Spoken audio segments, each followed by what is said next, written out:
La idea es que podamos pensar un poco sobre una introducción muy breve de lo que es el lawfare y después hablar sobre la guerra psicológica. Voy a hacer una breve introducción también sobre aspectos muy básicos de psicología, que a todo el mundo les va a parecer que son más que básicos porque psicología es algo que tenemos todos, entonces la psicología tiene eso, uno empieza a escuchar y dice, bueno, al final, estos tipos teorizan sobre cosas que todo el mundo sabe, los psicólogos sabemos de eso.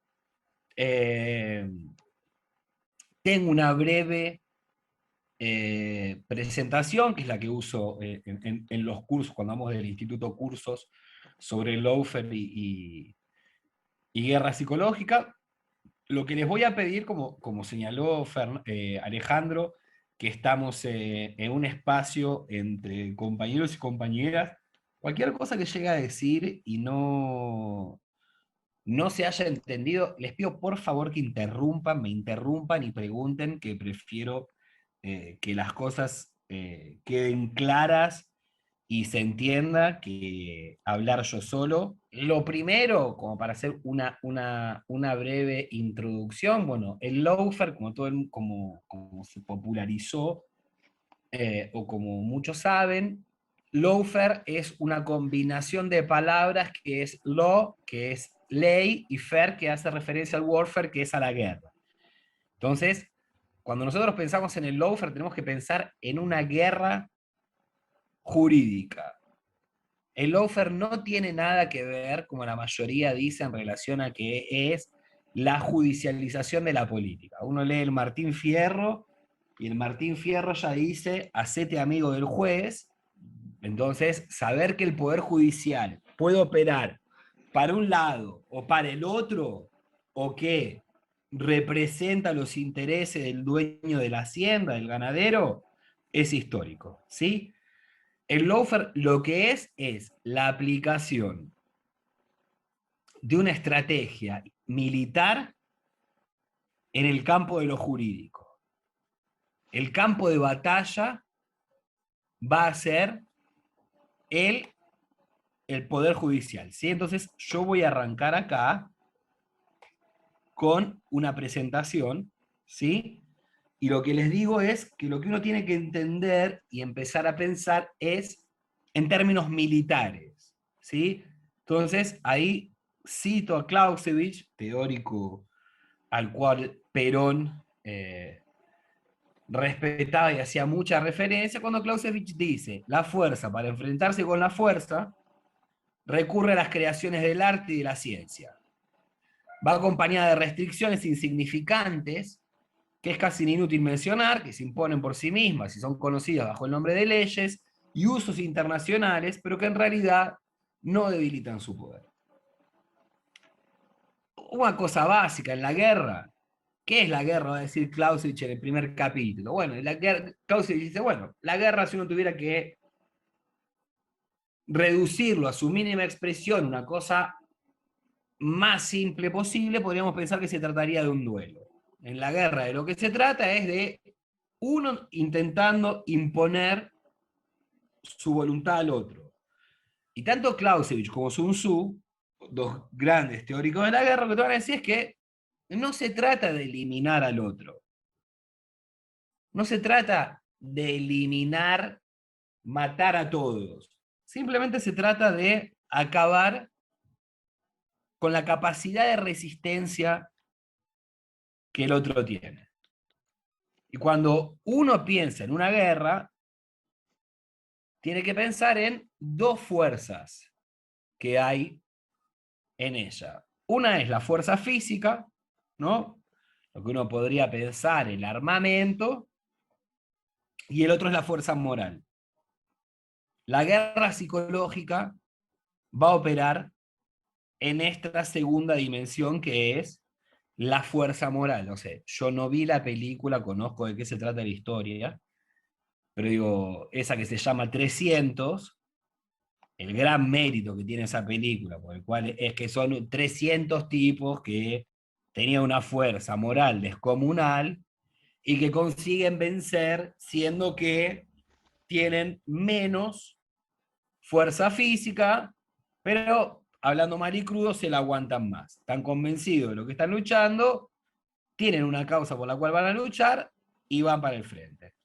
Entonces, cuando vemos esto de la fuerza para enfrentarse para la fuerza, recurre a lo que son las creaciones del arte y de la ciencia, la guerra psicológica va a operar principalmente utilizando estas eh, dos herramientas, como vamos a ver. Y cuando es interesante lo que coloca Clausewitz ahí, pensando en el Lawfare, que coloca que en la guerra, ¿no? En esa restricción, dice, bueno, va acompañado de restricciones insignificantes, dice, que es casi inútil mencionar, y que son las leyes y usos internacionales, que dice, pero que en realidad no debilitan su poder. ¿Qué quiere decir esto? Que se pasa por encima, se pasa por arriba, la podés violar, podés hacer lo que quiera, que nada, después vas a ver qué es lo que puede llegar a terminar pasando o no, ¿no? Porque digo, armas un proceso, decís que había un comando iraní, venezolano, chavista, que mató a Nisman y metés la causa y la aceptan y pasa a la segunda instancia y puedes violar todo el proceso que no termina limitando la fuerza que está avanzando. Y uno ve ahí que ni la ley ni las convenciones internacionales eh, representan algún tipo de límite. Antes de entrar directamente en la guerra psicológica, lo que les quiero contar es que el lawfare es un concepto que lo crea un coronel de los Estados Unidos, que es Charles Dunlop, que al principio el lawfare, ellos lo ven como que los estadounidenses eran víctimas del lawfare. ¿Cuándo? En Afganistán. ¿Por qué?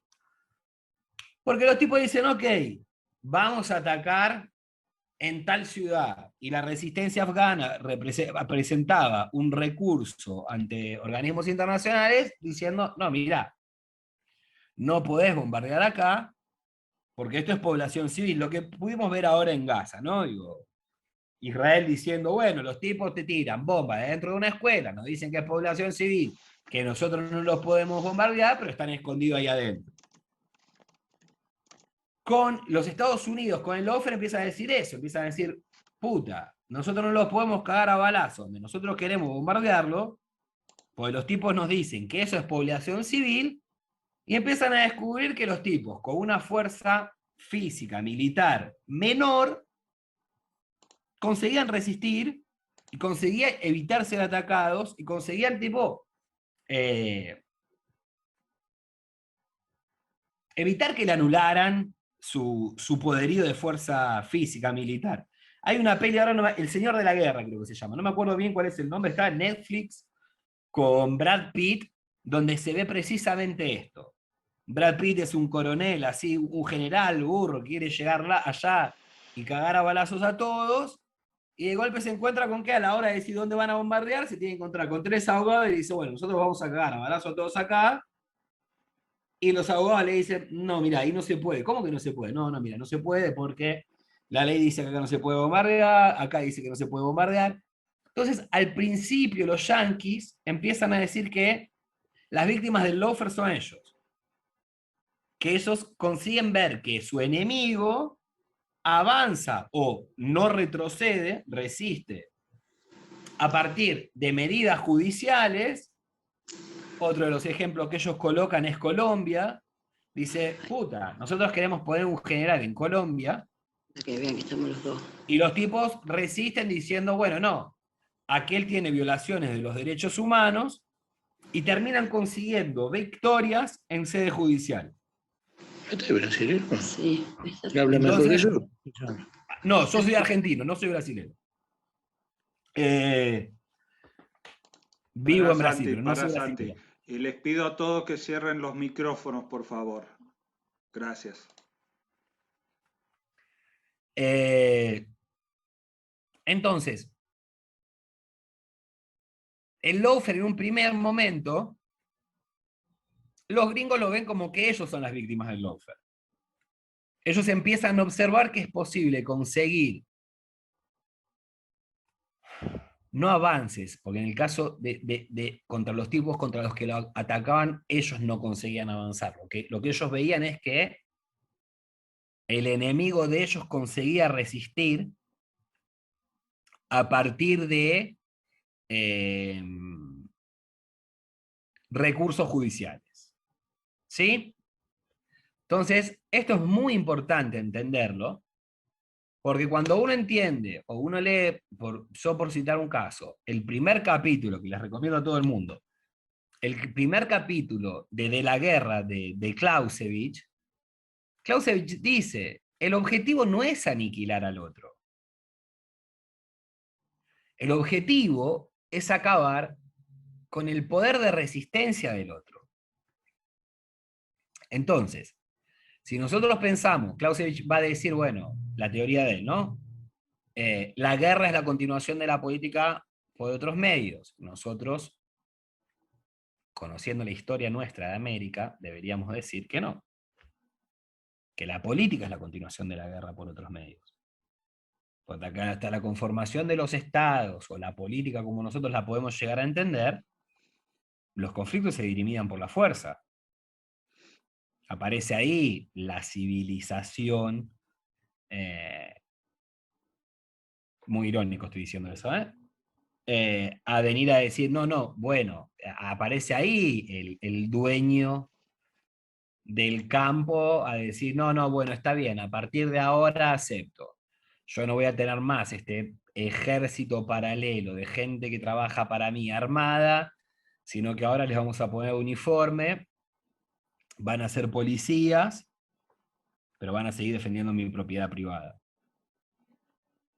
Ahí lo que uno ve en el lawfare es que es la continuación de la guerra por otra vía. No se trata el lawfare de la judicialización de la política. Entonces, si en una guerra los principales recursos materiales de resistencia son las armas, en una democracia el dinero o los recursos económicos pasan también a ser una fuente importante de resistencia. Es por esto que, y les recomiendo que vean una charla que hubo hace poco en Miami del Instituto Panamericano de la Democracia en homenaje a Lenín Moreno. ¿Qué fue Lenín Moreno? Fue Macri, fue Pastrana y toda la caterva derechosa e inmunda de América Latina, donde ellos, la teoría de ellos es, el cerebro es Cuba, Venezuela es una narcodictadura que financia a las fuerzas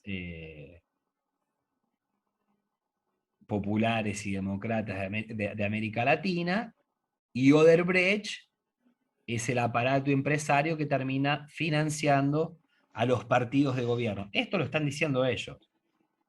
Entonces, cuando uno ve que no era solo Lula, sino que era acabar con Odebrecht, cuando uno lee la sentencia contra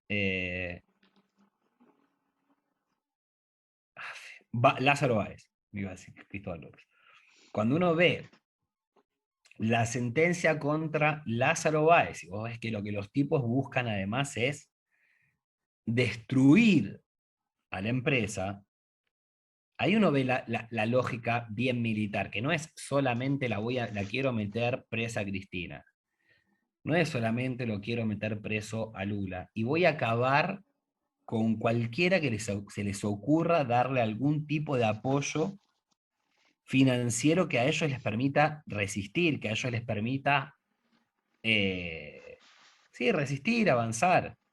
Digo, cuando van, lo dicen ellos, digo, en esa charla, que aparte es claramente financiada por la CIA, ellos mismos dicen, Odebrecht es el aparato brasilero que sirve para financiarlos. Entonces, es un error conceptual considerar que el lawfare es la judicialización de la política, porque no es solo contra la política, no es solo contra Cristina,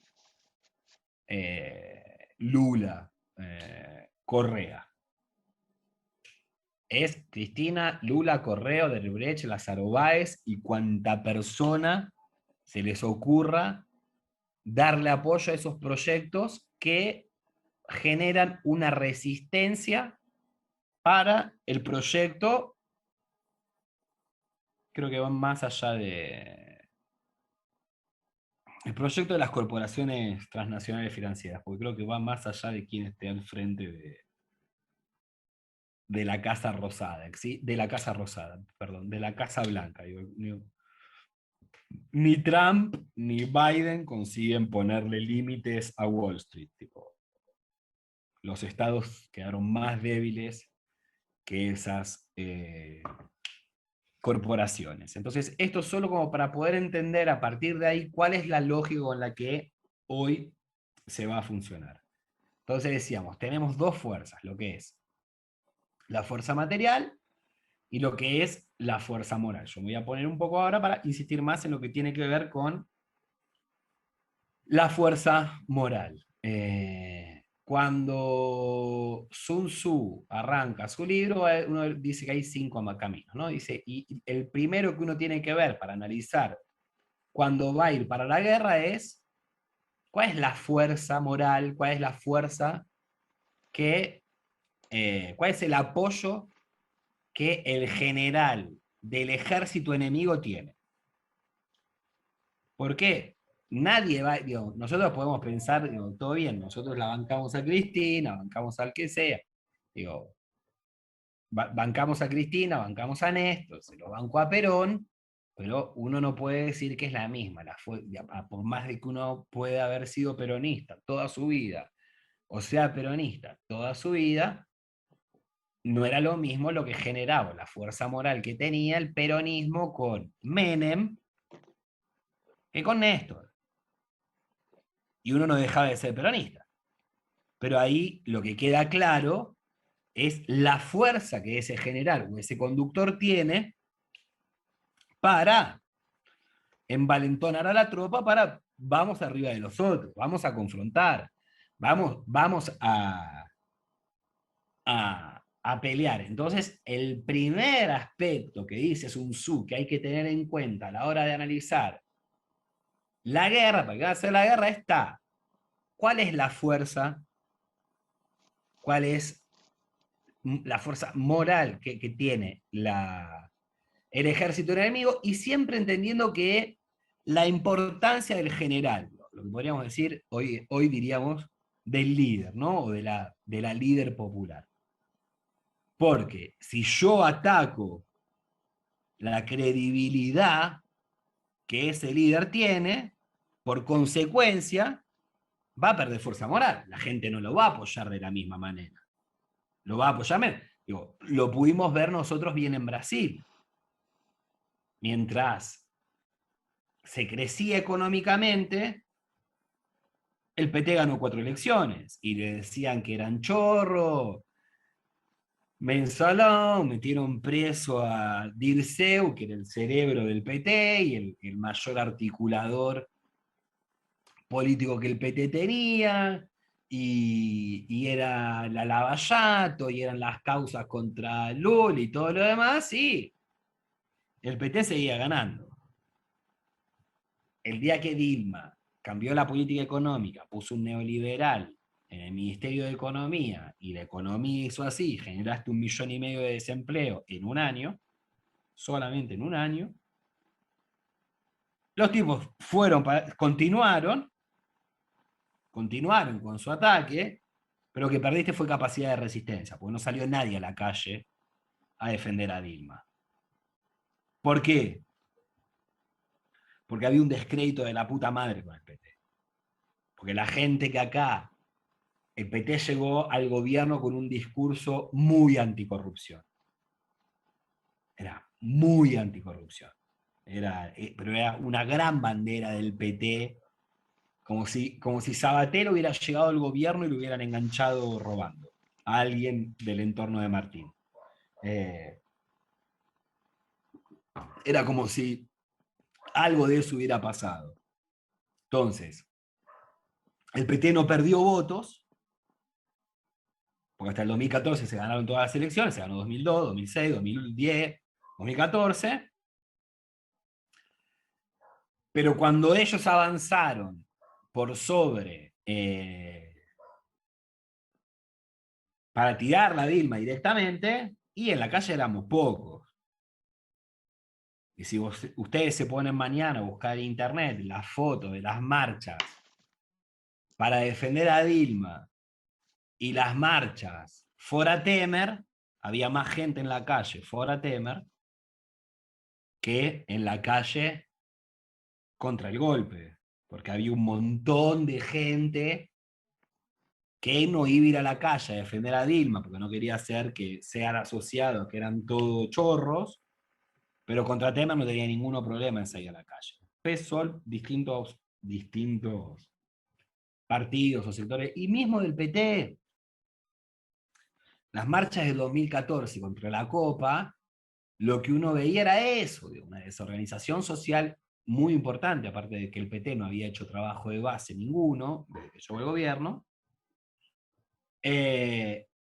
Al PT le costó un huevo darse cuenta de qué carajo estaba pasando, porque era una cosa muy loca. ¿Cómo era? La gente iba a la calle contra la Copa del Mundo, pero también iba contra Globo, y yo estaba trabajando para el gobierno del PT en Río Grande do Sur, y hasta gente del PT era en contra de la Copa, tipo, habían desmoralizado a la fuerza militante y petista que tenía, porque era eso, tipo, habían enganchado diversos personajes relevantes e importantes de la política con denuncia de corrupción. En algunos casos habían hecho mierda y la confirmaron, hicieron cagada. Cagada en el sentido de que no fue que terminaron robando, terminaron haciendo lo que se dice acá, caja 2. Financiamiento, hasta hace poco tiempo la política se financiaba solo por el sector privado en Brasil, no hay como en Argentina financiamiento público. Entonces, nada, era eso. Financiamiento de empresa, fue un problema, salió público, desmoralizaron a toda la militancia, desmoralizaron a toda la base. Las condiciones económicas te permitían seguir ganando elecciones, pero el día que avanzaron arriba tuyo, vos no tenías fuerza moral para resistirlo y te voltearon en la calle. Porque la derecha ganó efectivamente la calle en Brasil. Entonces, lo que uno ve ahí es lo que fue el trabajo, que uno podría decir que lo que fuera Lavallato, todo ese proceso en Brasil comienza. Voy a poner el caso de Brasil para, si quieren, poner un poco más de distancia, así no vamos a lo personal o a lo local y la cosa así defensiva, porque si uno critica algo, no, entonces critica todo. Los objetivos generales de la guerra psicológica son, primero, disminuir la moral de la tropa enemiga, por esto mismo que digo, ¿no? Vos no vas a ir, no, pensémoslo en lo más básico, no te vas a ir a pelear con 10, somos 10, y no te vas a ir a pelear con 10, si el otro lado tenés 10 karatecas, uno no es pelotudo o intenta, o dice, me importa 3 carajos, hicieron tal cosa, y me importa 3 carajos que sean karatecas, me voy a envalentanar y voy. Y puedo perder, pero la pelea la doy porque tengo una causa. Principalmente es esto, ¿no? Uno en la guerra va a pelear por algo, hay un motivo por el cual vos estás dispuesto a poner en riesgo tu vida. ¿No? Estás convencido, crees en el que está al frente de la batalla y vamos para adelante. El segundo aspecto es esto, ¿no? Es incitar ciertas acciones en la población civil, provocar, condicionar de alguna manera la conducta o el comportamiento dentro de tu tropa enemiga, promoviendo conflictos, incitando a la rendición individual o colectiva, ¿no? Pensemos en el caso de López, que era lo que decía todo el mundo en ese momento, que es la operación que se comió. ¿Qué carajo fue lo que le pasó a ese tipo? Que desesperado entra en un auto con 9 palos, una ametralladora, y el tipo consideró que hiciste eso, provocaste la rendición de uno. Le hicieron la cabeza a un tipo, lo operaron, le dijeron, están cayendo adentro de tu casa, te están buscando, está llegando un operativo para allá, salí ya de allá, el chabón metió todo adentro de un auto, salió cagando y lo agarraron. Pero hiciste eso, provocaste, y uno solo, como diría Citarrosa, ¿no? Díceme un padre que un solo traidor puede con 1000 valientes. Lograste que un tipo después te destruya, o no. En algún caso es, o no, en el caso de Argentina uno vio esto, digo, hay una organización social muy fuerte que hizo que, a pesar de enganchar a un tipo y está firmado, que baja de un auto, con valija, una ametralladora, todo lo demás, la mayoría no dejó de ser kirchnerista, la mayoría no dejó de estar organizado, pero es muy interesante también pensar cuál es el poder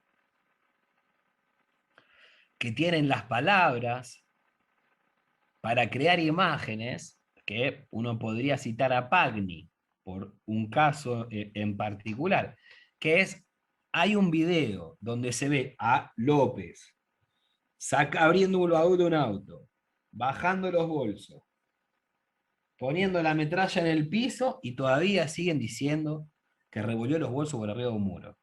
Nadie vio a López revolear los bolsos por arriba de un muro.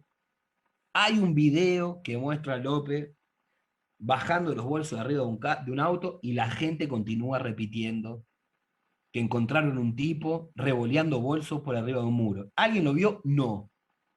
Pero uno ahí lo que ve es la fuerza que tienen las palabras y las operaciones que consiguen que las personas creen esa imagen y por fuerza de repetición, una y otra vez, López los bolsos arriba del muro, López los bolsos arriba del muro, la gente sigue diciendo, no, sí, llegó un tipo y revolvió los bolsos. No, pero eso no existió nunca. Ah, pero no importa. Cook, hijo de puta, nos está justificando. Ahí hay una cosa para entender en términos bien básicos y no detenerme muy en profundidad, para pensar nuestra psicología y cómo nos constituimos como personas. Nosotros tenemos que pensar que los seres humanos, agarremos un bebé que es como la cosa más fácil de pensar a cómo llegamos hasta esto. Nosotros somos un ser vivo que tiene 5 canales, que son los sentidos, 5 canales que están procesando información, que captan, porque el ser humano es un sistema abierto. Es un ser vivo que está todo el tiempo captando información, es un ser vivo que tiene un intercambio de fluidos, es un sistema abierto, entra aire,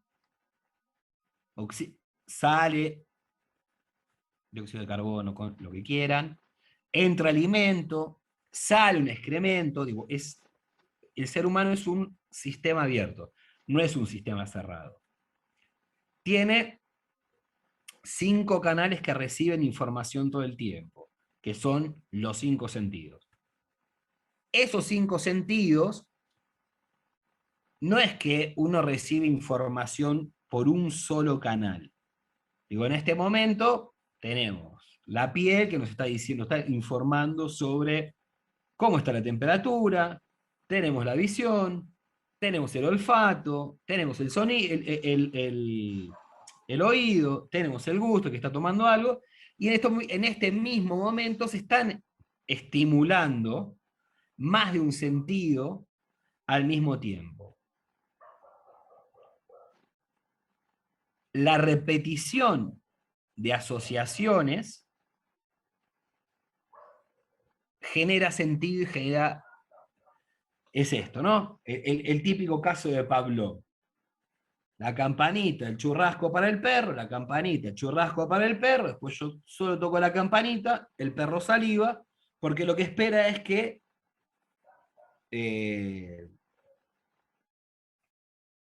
sonido y carne vengan juntos. Si uno piensa en un bebé, más de uno ahí es padre o madre, el bebé empieza con que al principio no va a incorporar el lenguaje, empieza a identificar a la mamá, primero uno podría decir por el calor, por el olor, ¿no? De cuando mama, empieza a identificar el cuerpo de la madre o del padre, es el primero que está en contacto, empieza la información que empieza a fijarse por repetición, tiene que ver con esto,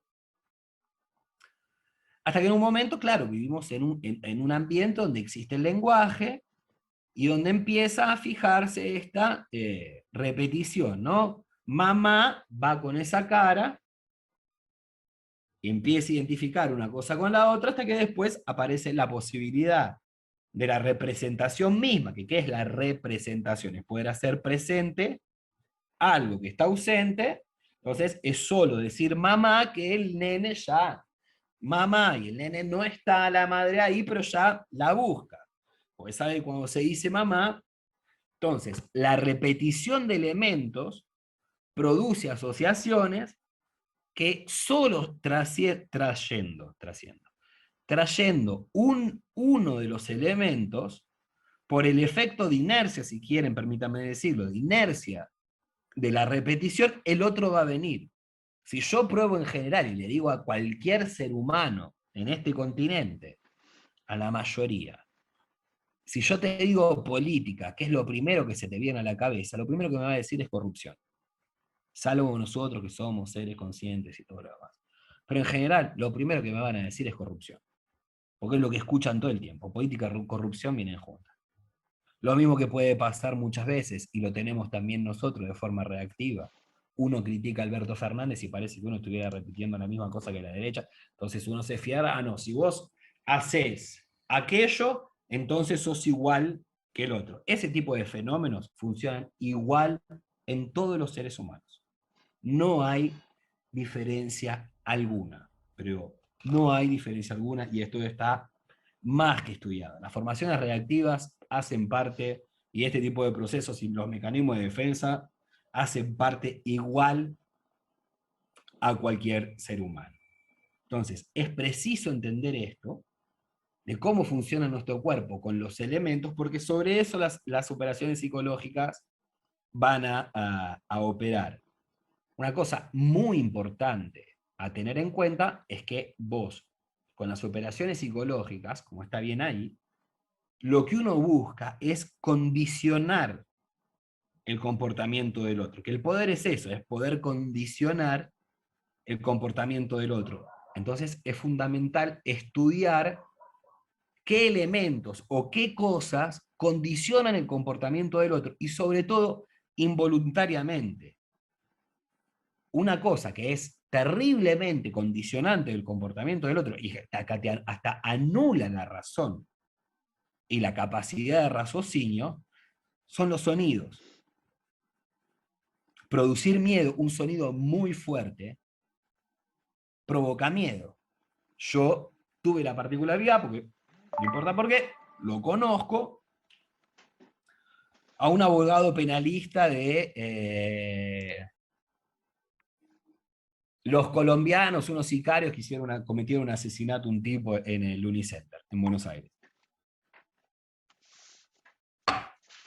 Digo, ¿cómo carajo salieron rajando?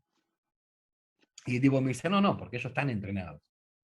Ellos deciden matarlo en el garage del Unicenter porque saben que una vez que tiren, el sonido va a empezar a rebotar y todo el mundo se va a tirar al piso hasta lo de seguridad y eso les da tiempo a ellos para salir cagando. Si hubieran tirado en un espacio abierto, posiblemente lo hubieran agarrado. Pero los tipos tiran en un lugar cerrado, porque saben que el sonido lo que va a provocar es que todo el mundo se resguarde del cagazo, y eso a ellos les da tiempo para salir cagando. Entonces, uno si piensa en el poder del sonido, del tono principalmente, si uno agarra, antes de que existiera la televisión, ¿no? Así masivamente, la imagen, si uno piensa en lo que fue la Primera Guerra Mundial, y uno puede pensar en películas, la cosa de los... ¿Cómo se dice en castellano? No sé si es altoparlantes. La cosa de los altoparlantes, tratando de meter miedo, ¿no? O otra manera de meter miedo, ¿no? Digo, los volantes, los aviones soltando panfletos, y que caen en la tropa enemiga diciéndole, es mejor que ustedes dejen de luchar por él. En Vietnam se usó, y en otras guerras, llamando a los negros a que se rindieran, que dejaran de pelear por los yanquis. Ustedes están dando esta lucha por estos hijos de puta, que ustedes los tienen esclavizados, que los maltratan, los humillan, y encima ustedes, que son los humillados de todos, vienen acá a pelearse contra otros humillados y oprimidos. ¿Qué están haciendo acá? Vos intentás desmoralizar la tropa enemiga, de vuelta, o por la palabra, que genere ideas, o por el tono, porque es esto, el tono de catástrofe, como uno podría decir. Claro que después, con la llegada del cine, o con la llegada del material fílmico, lo que se posibilita es esa cosa de fijar muchos sentidos juntos. Porque no es solo la palabra, que uno, bueno, la palabra puede generar una imagen, pero también da lugar de interpretación. Uno tiene el tono de catástrofe, que refuerza un sentido. Ahora, cuando yo tengo la imagen, tengo la posibilidad de fijar mucho más ese sentido. Tengo la imagen, la palabra y el sonido. Entonces, ahí cuando uno ve esto, ¿no? De qué son las operaciones psicológicas, hoy ya no se llaman más. Los Estados Unidos dejaron de hablar, o la OTAN, dejaron de hablar de guerra psicológica, principalmente por el peso que tiene la palabra guerra. Ellos intentan disimularlo, que están haciendo una guerra. Entonces, hablan de operaciones psicológicas. ¿Qué son las operaciones psicológicas? Todo lo que estoy tomando, yo creo que le pasé le pasé a Alejandro para que les repase una nota que habíamos publicado en la agencia sobre mucho material que filtró Snowden, que son manuales de operaciones psicológicas de la OTAN, tanto como de la NSA y también de Gran Bretaña. Las operaciones psicológicas, ellos la piensan siempre, son cosas para operar en el ejército enemigo, nunca para hacer cuestiones internas. Y esto también sirve para pensar también por qué Snowden hizo lo que hizo. Porque cuando uno lee Snowden, el libro de Snowden o la película de Snowden, que era a diferencia de Assange, ¿no? Assange era un activista, pero Snowden era un agente de inteligencia. Snowden, cuando dice, bueno, ¿qué te pasó que te diste vuelta? El tipo lo que te dice es, no, todo bien con que hiciéramos estas cosas en otros países. Snowden, hijo de milico, venía de una historia de militar, entonces dice, no, todo bien, actividades de inteligencia, operaciones psicológicas, y en otro territorio, fuera del nuestro, porque está bien, somos una potencia, tenés que controlar. Snowden se indigna cuando ve que el monitoramiento, la vigilancia masiva se estaba haciendo sobre su propio territorio. A Snowden lo que lo indigna no es que Estados Unidos vigilara el mundo. A Snowden lo que lo indigna es que Estados Unidos estuviera vigilando a los propios ciudadanos estadounidenses. Entonces, las operaciones psicológicas son operaciones planeadas para transmitir información a audiencia extranjera, de nuevo, con el objetivo de influenciar sus emociones, motivaciones, raciocinio y finalmente el comportamiento de sus gobiernos, organizaciones, grupos, individuos extranjeros. El objetivo de la CIOP es introducir o reforzar actitudes y comportamientos extranjeros favorables a los objetivos del organizador. Agarrando solo hasta el primer punto, hasta la primera coma, disculpen, que es influenciar sus emociones. Yo les recomiendo que ustedes busquen después una entrevista que dio Durán Barba, la primera entrevista que dio Durán Barba a, ¿cómo se llama el programa? A Dos Voces. A Dos Voces era el de Van der Kooi y Blanc. Si no es el título del programa, es el programa, la entrevista que le da a ellos dos. La primera después de que Macri gana, que es interesante porque ahí Durán Barba anticipa que Macri va a perder. Acababa de ganar Macri. Y Durán Barba anticipa que Macri va a perder y dice, porque no hay manera de sacarle el mote de hijo de puta a un tipo que aumentó las tarifas y que le metió la mano en el bolsillo a la gente. Era marzo, febrero del 2016. Pero lo importante para mí de eso es que en un momento le preguntan a Durán Barba, que no es ningún boludo, una cosa que coloca Van der Kooi es, bueno, ¿cuál es el campo de la política? Es importante entender que para la derecha y esa gente, el campo de la política es el campo de la percepción. Y en términos psicológicos, sobre todo hablándolo, porque ellos, ¿qué es lo que entiendan? Que una elección, valga la redundancia y que suene básico y burdo, se trata precisamente de eso, de una elección. Es colocar una persona ante una situación para elegir entre dos elementos. Es todo de lo que se va a tratar. Entonces, yo lo que tengo que analizar es sobre la base de qué están fundamentadas las elecciones de las personas. Si uno lee los manuales o las investigaciones de psicología, que fundamentalmente hace la psicología estadounidense, otros países, porque la latinoamericana en general tiene esa cosa más sociológica de pensar la historia y la clínica, el psicoanálisis y lo demás, y no piensa la conducta de por qué se basa o por qué se hace. En general las elecciones nuestras, todos de los que estamos acá presentes, están basadas más en las emociones que en la razón. Entonces, una cosa que está estudiada es que si yo coloco a cualquier persona a elegir entre algo que odia y cualquier otra cosa, va a elegir cualquier otra cosa.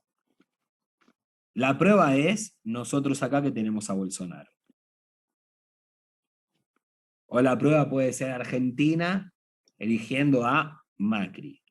Generó tanto odio, tanto rechazo contra uno de los elementos de la elección, que cualquier cosa que ponga al lado, van a elegir lo que les ponga al lado. Lo que sea. Mañana en la ciudad de Buenos Aires pongo a elegir entre Larreta y Lustó, y los kirchneristas van a votar a Lustó. No tengan la menor duda. O al que les ponga al lado de Larreta van a elegir lo que sea.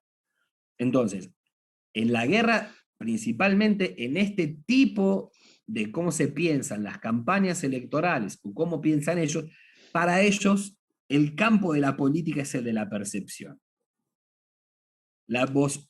Dentro de la democracia la persona va a tener que elegir por un candidato y conforme la imagen, por eso se mide imagen, conforme la imagen que la persona tenga, el elector tenga de esa persona,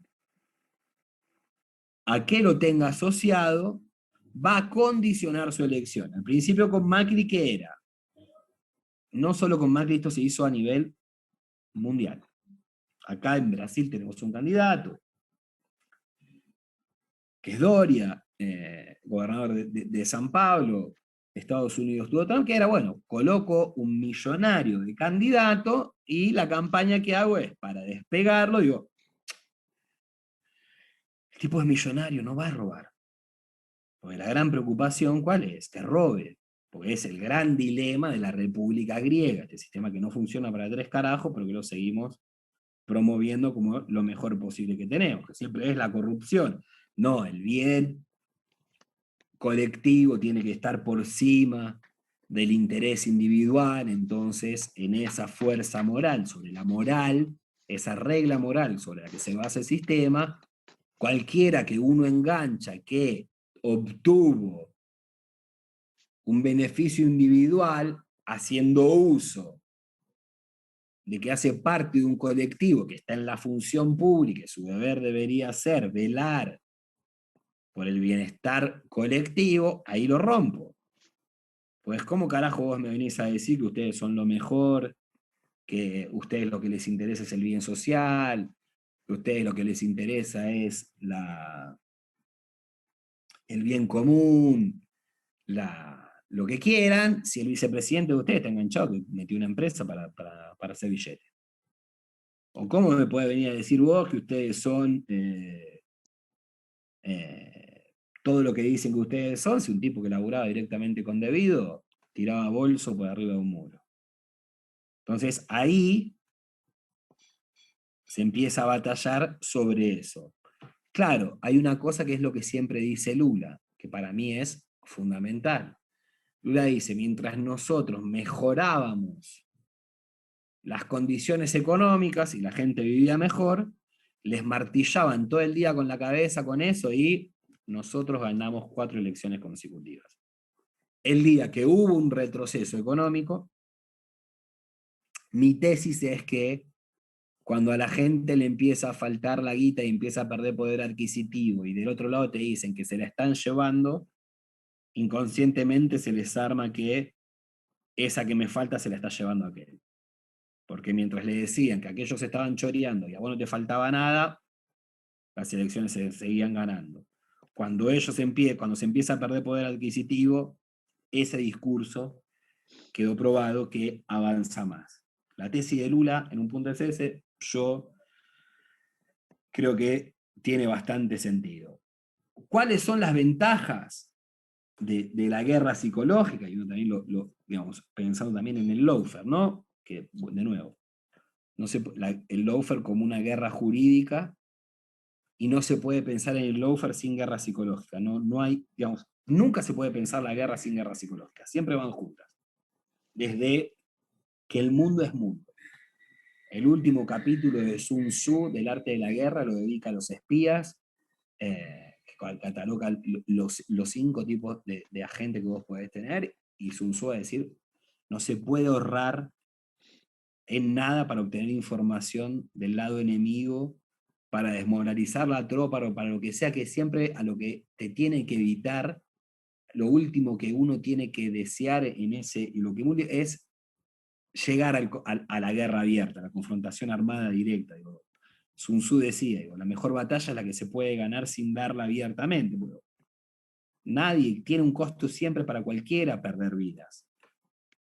Y una guerra además también tiene un costo económico, porque el tipo que está en la guerra no produce, entonces tenés que sacar guita de algún lado para alimentar a los que están allá, para producir las bombas, para producir la guerra. Las guerras son costosas. Entonces, los mismos gringos te van a decir que cuáles son las ventajas de la guerra psicológica, las relaciones psicológicas. Primero es esto, impedir llegar a la confrontación abierta, a que lo podamos resolver sin tener que ir a las manos. Después, debido a que Internet es imposible de gobernar, para nosotros principalmente, ¿no? Pero hasta para ellos, en un punto. Debido a que Internet es imposible de gobernar, al enemigo imposible que puedan regular el flujo de circulación. Digo, sí, vos podés violar, vos podés poner ley, lo que quieras, podés hacer que no. ¿Cómo haces para evitar que alguien le transmita a otro un video de WhatsApp? Nosotros no podemos. Si WhatsApp quiere, WhatsApp podría. Si WhatsApp quisiera, bueno, identifica el archivo y dice, este archivo no corre por mi red, ellos podrían. Nosotros no.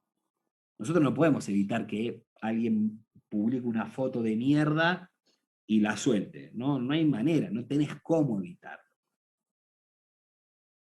Y después lo que te dice es esto, ¿no? Dice, la creciente urbanización, principalmente del tercer mundo, hace que, y la baja legitimidad es que tiene un costo muy alto. Vos no podés andar bombardeando ciudades o poblaciones por el mundo. Y voy a poner un caso muy complicado y de vuelta, lo pongo para pensarlo en este esquema, ¿sí? Israel ahora. Israel, más allá de la cantidad de vidas humanas, la cantidad, la diferencia y todo lo que vamos a estar de acuerdo, Israel en términos de guerra psicológica, operaciones psicológicas e información, sale públicamente, y fue público, de todos los lugares sabidos y por haber, nadie lo va a avisar, y te dice, te estoy llamando y te aviso, te voy a volar el edificio, salga todo el mundo de ahí adentro. ¿Por qué? Porque tiene hoy, no es lo mismo si la noticia es, cayó un edificio que estaba vacío, hubo 3 muertos, que pasaron los aviones, bombardearon el edificio estaba lleno, hicieron cagar todos los edificios que estaban alrededor. La noticia y el impacto no es igual. No es lo mismo la imagen de desalojaste todo y bombardeaste, que si vos tenés la imagen de que pasan los aviones y tenés toda la población civil andando como un día normal y la bombardeaste por completo. No es lo mismo. Y más allá de la diferencia en fuerzas de comunicación, uno ve que eso tiene efecto, ¿no? No es que los tipos no lo tienen estudiado. ¿Estoy con esto justificando lo que hace Israel? No, solamente estoy pensando y mostrando cuando ellos, todo esto son material, lo que estoy pensando, todo esto es material de los Estados Unidos y de la OTAN, cuando dicen, mira, no se puede, es mejor la guerra psicológica que cagar bombardeando una ciudad. Cuando uno ve que una fuerza militar inmensa, también con una gran fuerza moral, pero una fuerza militar inmensa, para evitar ser acusada y todo, o que no lo va a poder, pero para bajar, avisa, che, mirá, te voy a bombardear el edificio, salga todo el mundo de ahí adentro, y después dice, no, pero tiraste un edificio. El tipo sale en la tele y dice, no, para. Si yo tiro un edificio, era por esto, por esto. Ahora, yo no quise vidas humanas, ¿eh? Yo lo que quería era acabar con la fuerza material de mi enemigo.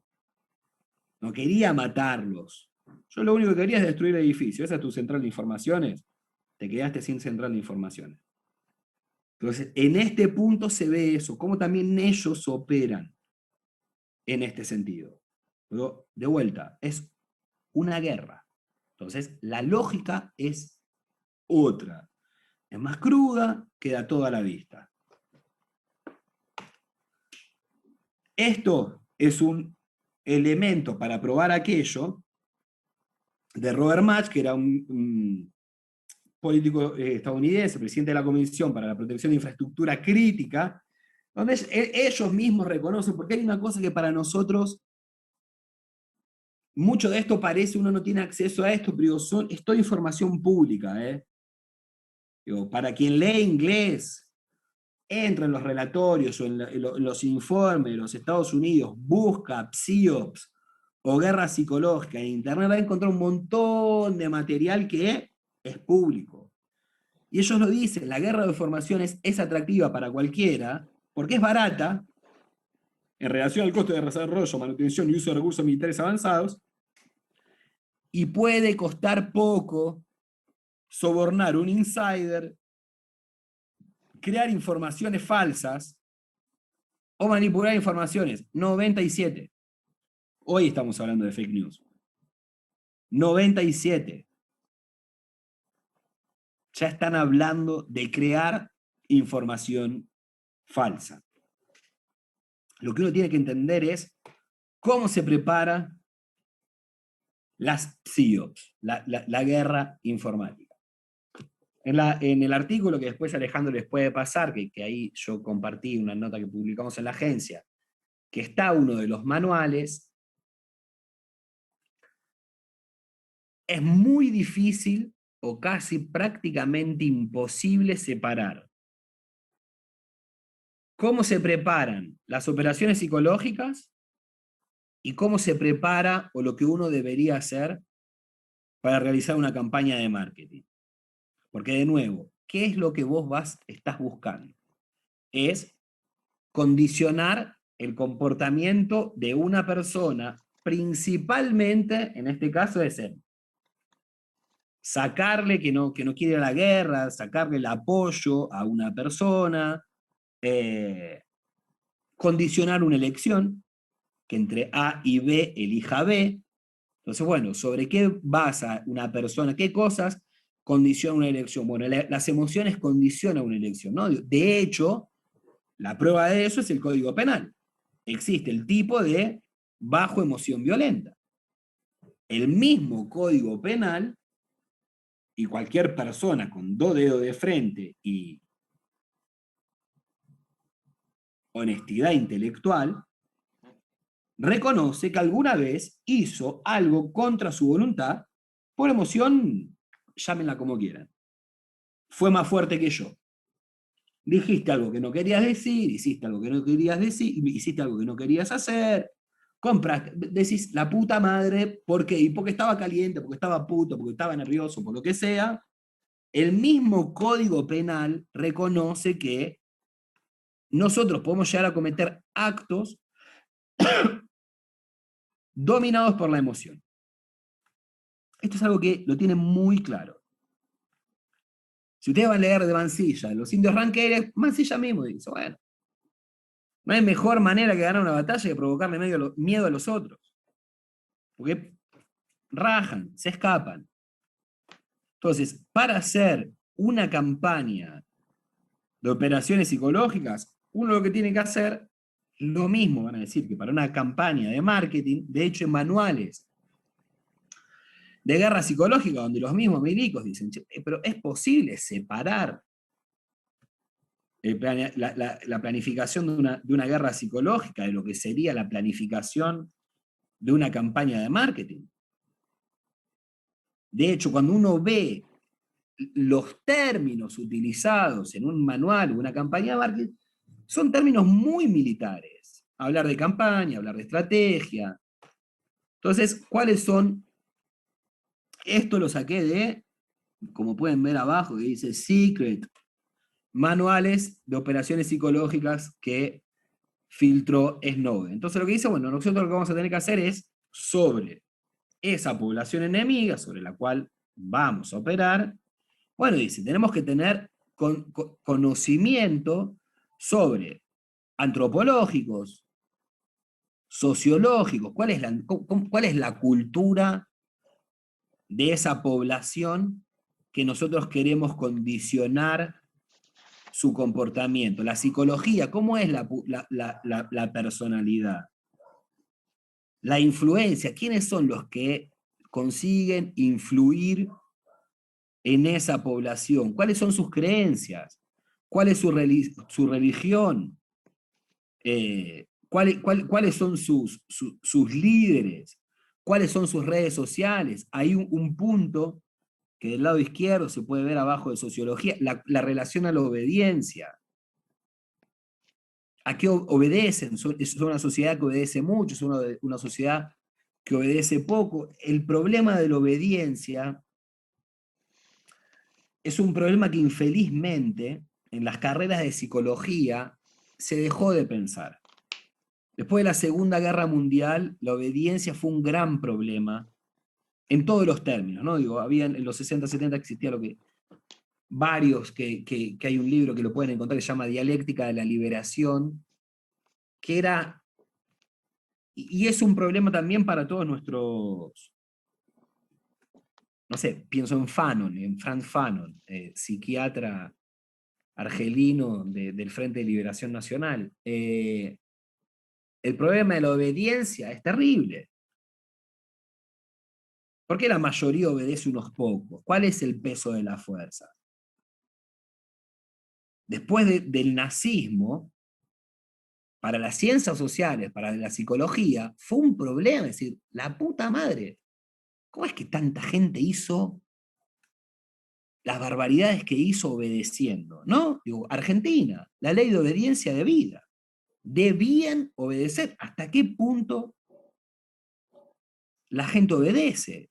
Y hablo en términos generales, no hace falta eso, digo, compañeros, amigos, demás, trabajadores que trabajan en lugares donde vos decís, papi, ¿en serio obedeces a eso? No sé, pienso, experiencia particular, cuando trabajé en salud mental y uno ve los manicomios, hay un montón de gente que te dice, no, sí, el compañero de la salud mental y trabaja en un manicomio, que los manicomios son campos de concentración.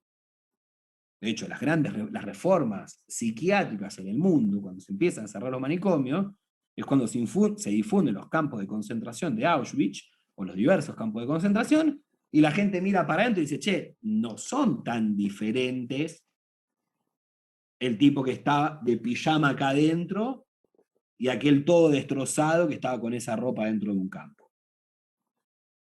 Entonces, el problema de la obediencia es fundamental a la hora de pensar en una campaña de operación psicológica. ¿A qué obedecen? ¿Cuál es el grado de obediencia que una cultura o una sociedad tiene? Acá, y ya está en portugués, pero se los traduzco, me lo olvidé, perdón. Una frase de Sun Tzu del último capítulo, que Sun Tzu dice, una guerra puede durar años. La victoria se decide en un solo día. Por lo tanto, continuar en la ignorancia respecto a las condiciones del enemigo para ahorrar cantidades de dinero es un acto extremo de deshumanidad. No lamente el dinero empleado para corromper traidores y obtener información del campo enemigo. Vuelvo a esto porque más allá de la fuerza física, más allá de la fuerza moral, tanto Sun Tzu como Clausewitz van a colocar un punto donde, si quiere, uno puede pensar el ser humano como, y concuerdo, ¿no? Digo, nuestro cuerpo también es un campo de batallas. Cuando ahí dice la victoria es decidida, es una decisión, en un único día, tanto Napoleón como Sun Tzu, como Clausewitz van a considerar, van a tener muy en consideración la psicología del general que está dirigiendo la guerra. Al fin de cuentas, para ello también es, ¿no? Digo, bueno, el que va a decidir es una persona que tiene psicología. Pero en este caso, volviendo a lo otro, de sobornar un insider, Sun Tzu lo que va a decir es, gasta lo que sea necesario para obtener información del campo enemigo. Aquí ustedes lo que tienen ahí, esa es una presentación de Prim, que es de la NSA, esto es lo que filtra Snowden, cuando todo el mundo termina sabiendo, que todos esos aplicativos, todas esas plataformas, Gmail, Facebook, Hotmail, Yahoo, Google, Apple, Skype, AOL, YouTube, repasan información para el Departamento de Defensa. ¿Por qué? Porque a partir de esto, de la información que uno obtiene, puede también obtener informaciones no solo generales, cuanto del comportamiento de las personas, pues digo, nosotros los psicólogos, cuando uno labura en la clínica, por dar un ejemplo, a partir de lo que la persona dice, a partir de las palabras, a partir de cómo ordena su discurso, uno puede llegar a acceder al pensamiento o inferir la lógica o el ordenamiento del pensamiento, de la psicología de una persona a partir de la palabra. Lo que tiene el texto plano de las redes sociales o lo que sea es que yo tengo la posibilidad de ver, bueno, cuando vos decís Cristina, ¿a qué lo asociás?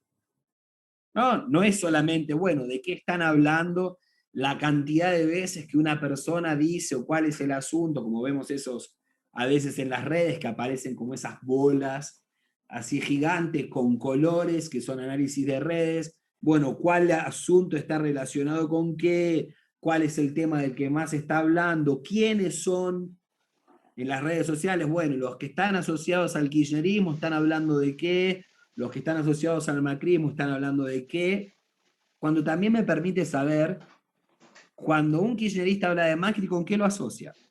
¿Cuáles son los otros elementos que coloca cerca?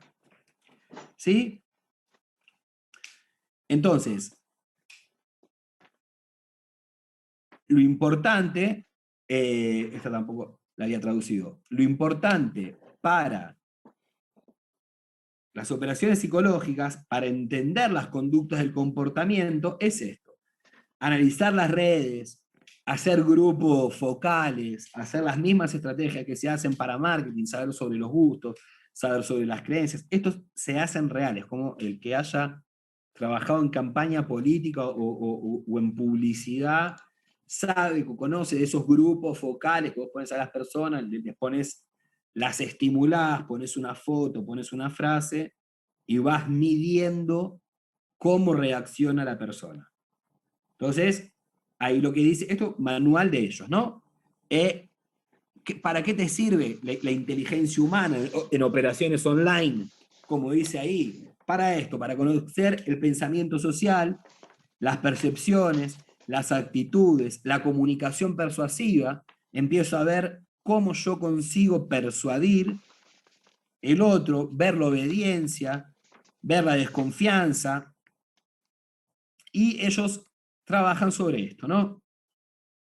Lo que ellos llaman Ocean, que es, bueno, medir en las personas, bueno, cuál es el grado de extroversión que tienen, de represión, cuán neuróticas son, qué abiertos son, qué, ¿cómo traducir activeness?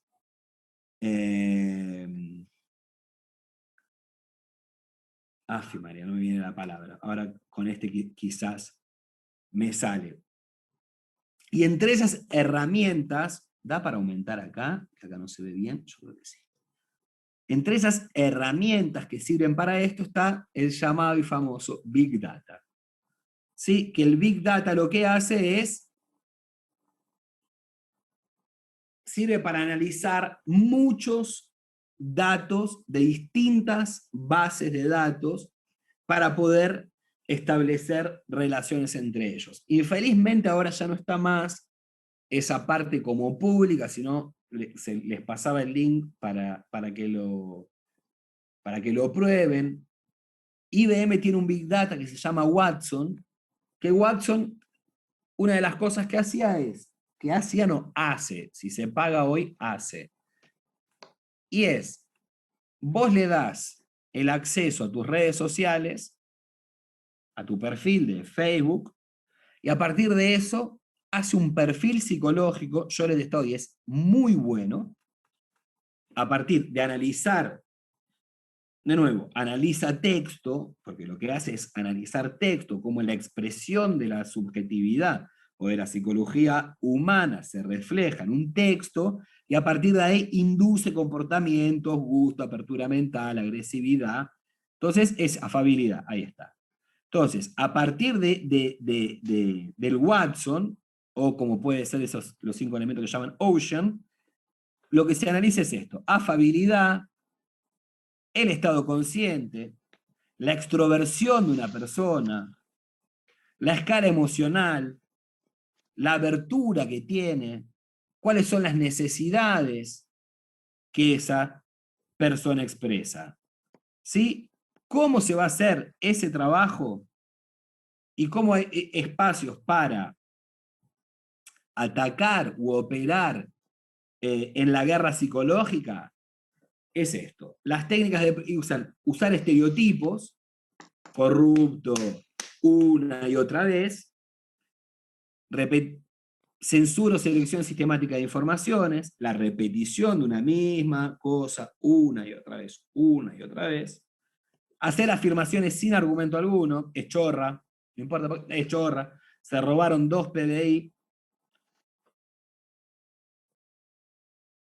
a presentar mensajes a favor y en contra de algún elemento, subir videos en YouTube con contenido con comunicación que sea persuasiva, para desacreditar, promover desconfianza,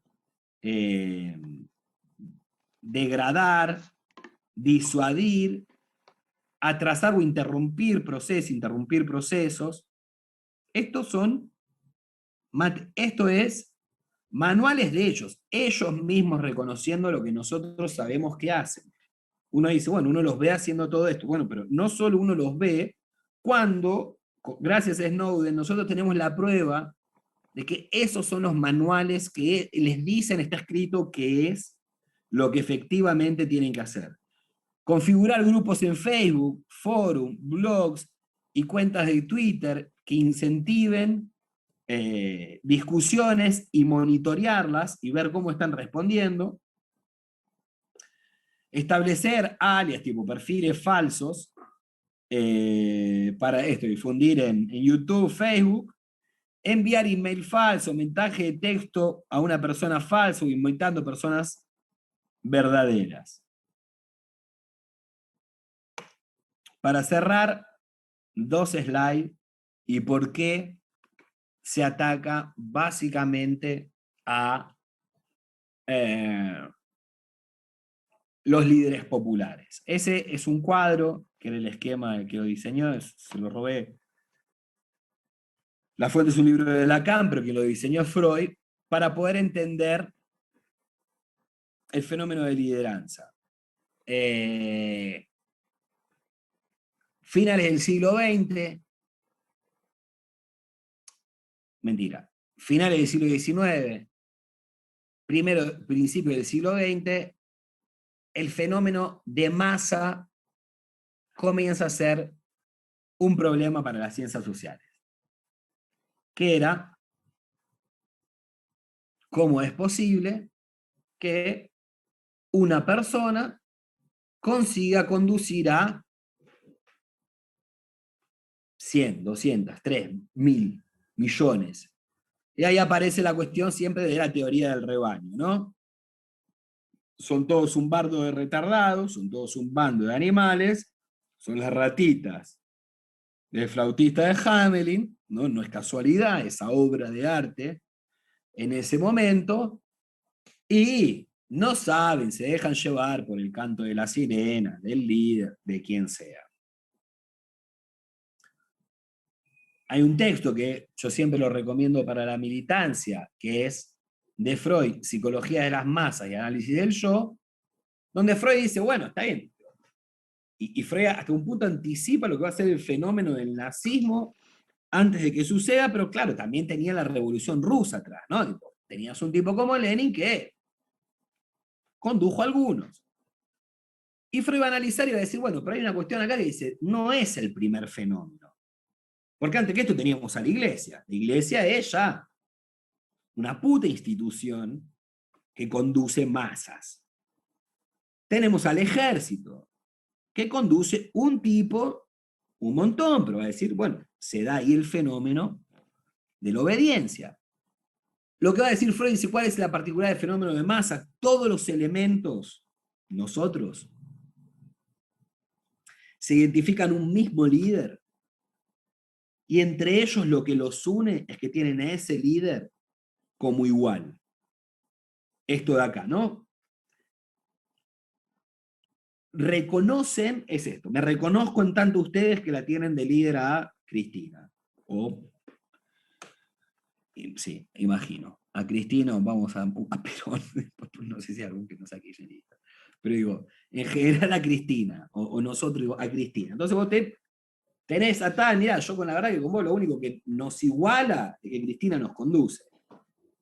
Si yo dinamito, utilizo todo aquello que se está hablando, estigmatizo, degrado a Cristina, lo que yo busco, volviendo al inicio, al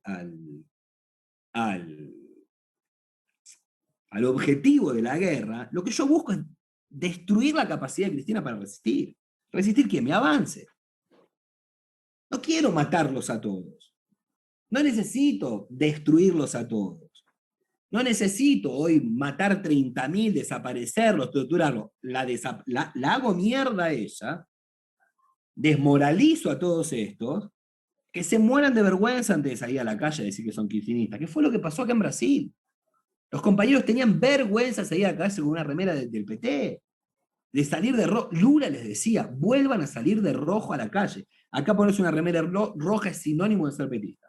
No hay nadie que sea, así como cualquier persona que usa una camiseta de Brasil es de derecha, no vas a ver a nadie de izquierda con una camiseta de la selección brasilera, no vas a ver a nadie de derecha con una camiseta roja, ni una remera roja, ni una camisa roja, nada. Es como muy clara las dos cosas. Entonces, lo que se busca es destruir al líder para destruir la capacidad de resistencia, que la fuerza moral que ese ejército tiene. Pues lo dejo él solo. ¿Si quién va a ir a la guerra solo? Lo destruye. Se vio acá en Brasil. Yo estaba cuando lo metieron preso a Lula. Y estaba cuando Lula, tengo el video, cuando Lula está llegando en el helicóptero a Curitiba. Éramos nada, 10.000 en San Pablo. Somos 40 millones en esta provincia, 14 millones en esta ciudad. Lula era de San Bernardo. En el sindicato éramos ¿cuántos? 10.000, 20.000 si quieren exagerarla. Vean la foto, no había nadie, no éramos nadie, por eso entraron, se lo llevaron y no pasó absolutamente nada.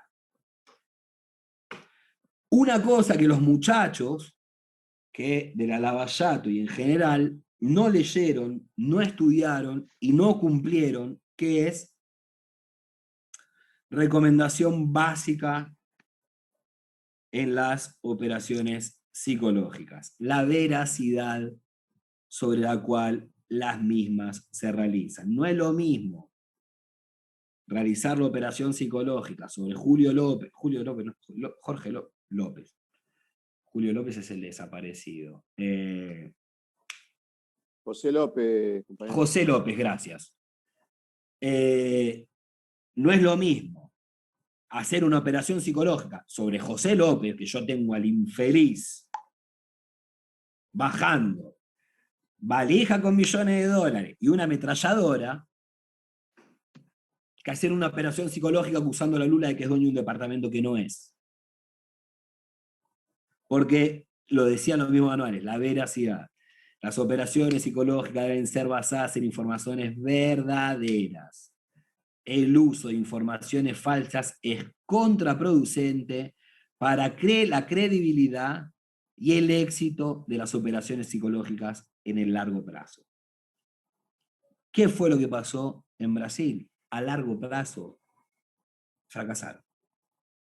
Porque se probó que todo era un invento, que todo estaba armado. Gracias a Dios o a Putin,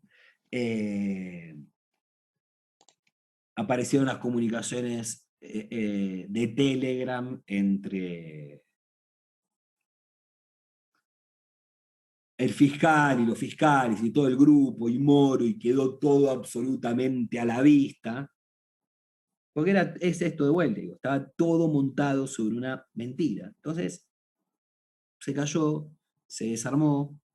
Están los videos donde Lula le dice a Moro, sabe una cosa, estás condenado a mentir porque estás haciendo todo sobre una base de una mentira y todo lo que vas a tener a futuro es que seguir mintiendo. Y lo mejor que le dice Lula a Moro es, y sabe una cosa, el día que se te caiga esta mentira, van a ir arriba tuyo mucho más fuerte de lo que vinieron encima de mí. Y fue todo exactamente como lo previsto. Y si uno se pusiera en intelectualmente honesto, los mismos manuales de operaciones psicológicas de los gringos decían, más allá de que ellos estuvieron atrás y todo lo demás, pero evidentemente el que lo escribió fue intelectualmente honesto. El tipo que lo escribió, que debe haber sido un milico, que no toma las decisiones políticas y que no tiene tres carajos que ver con eso.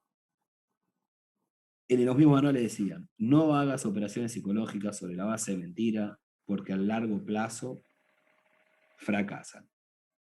Entonces, nada, perdón la extensión, dejo la palabra para todo el mundo.